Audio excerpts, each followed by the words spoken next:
Welcome back. With the weather warming up, there are few things more pleasurable than sipping a cold beer in the backyard. But rather than cracking open a can of your reliable favorite, maybe this is the season where you discover a new brew. Here to walk us through some of the latest beer trends for spring is drink expert Ren Navarro. Welcome to the show, Ren. Thank you, friends. So great to be here. We're very excited to have you here with us. And what's especially exciting is that you're the head of a consulting agency called Beer Diversity, and this aims to promote diversity and inclusion in the alcohol industry.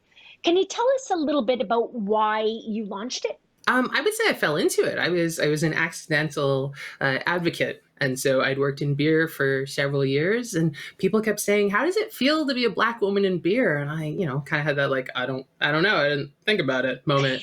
And once I started looking at who was represented in beer, I realized that they didn't look like my friends. Like, we would be sitting at a table having a beer, and we'd have all these different backgrounds of friends, but the representation wasn't there. And so this really started to just kind of have these conversations about it and really get into that the meat of it and say that beer is for everyone.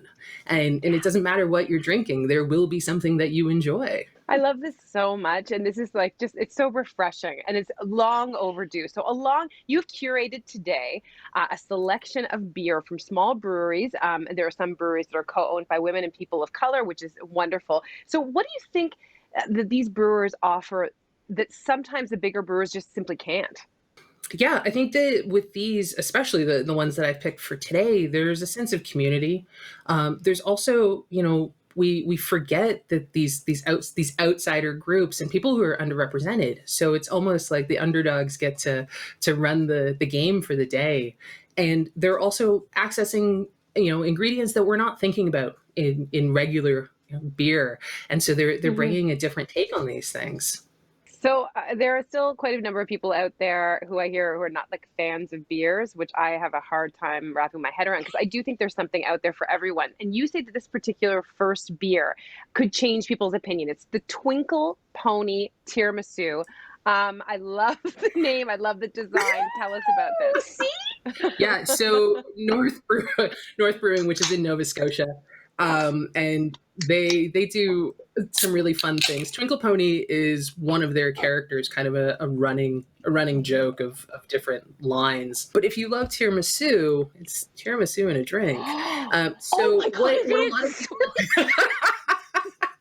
but Oh, the it's difference is that people who think that they don't like beer don't like that beer flavored beer. So this is something a little different. It's dessert in a can. I mean, it's got these rich, deep colors to it, and it smells like a tiramisu.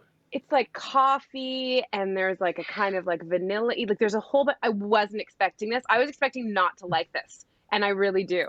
So I think even a And beer that's drinker could find something to like in this. Yeah, like there's, again, that coffee and the chocolate notes to it. And they've used real ladyfingers in it, and they've used real coffee. So the coffee is locally sourced. They're working with partners. So they're, again, helping their community and supporting by buying local.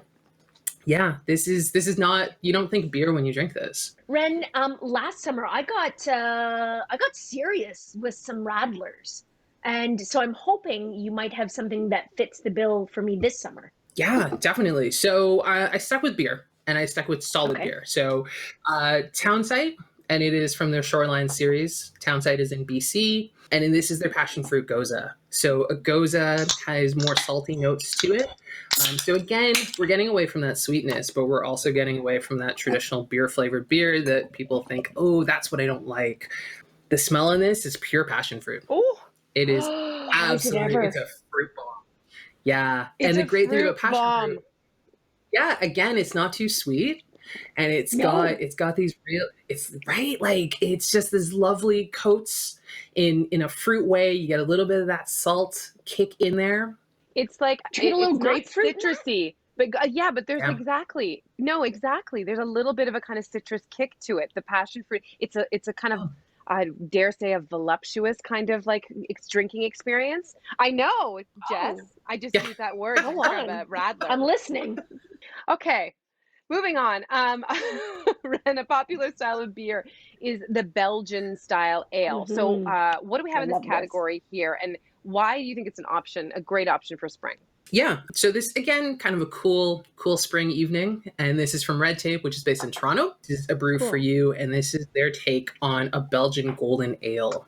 So again, it's a higher percentage of beer, but in terms of your flavor, you don't have to rush to drink it. So this is a great sipper, but like awesome flavors to it. Oh, like it's just more the most traditionally beery. I love this one. And I think with this, it holds up. So even if you have it super cold and it sits for a while, it's still going to hit those same notes. And, if we're chatting, if I haven't gotten to my drink in a bit, it will still taste the same as it did when I started it. This is 8%. It is. And it doesn't taste like 8%. Maybe going to slow down a little. Wow. Lastly, Ren, I feel like a great place to end is sort of a classic IPA. Can you tell us about this one that you brought, which has sort of a perfect pandemic name called Air Hugs? It does. So Counterpoint Brewing, which is based in Kitchener, and Air Hugs is a West Coast style IPA. So it's going to be a little darker in color. And with that, you get like these really great, slightly sweeter citrus notes, whereas with an IPA you get more of a yellow grapefruit. This has that slight sweetness to it. Yes. Yeah, I'm here for it.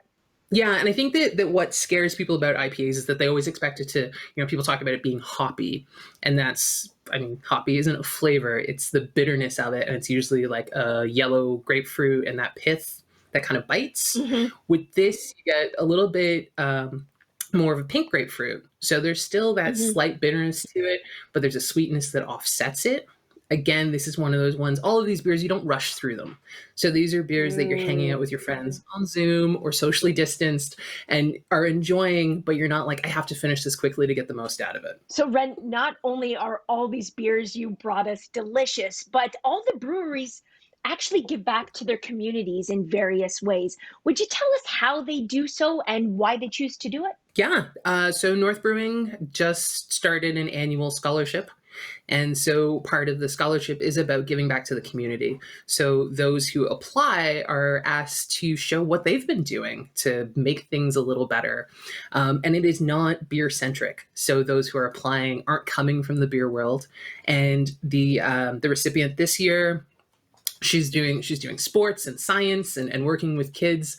And so she wants to learn more about marketing and learn a bit about brewing. So she'll be getting to work on those bits while she's at the brewery. And Counterpoint, that's the Kitchener brewery, they are working with multiple people within the Black community. So they work quite often with Chef Tennille Warren, and they've had her do pop-ups. They have done Black is Beautiful, where they've given money to local community groups to help make things a little better. And all of them are just really open about it. They haven't done it in a way that's like, look at this thing I did. They're just like, this is the community we're in. Here's the thing that we want to pass on in terms of our knowledge. And they're really making, it's the accountability model. And they're showing that, hey, we're not just positioned in this community. Here are the things that we want to do to support the people who we see every day and interact with. Beer with a heart. I just love it. More of this, please.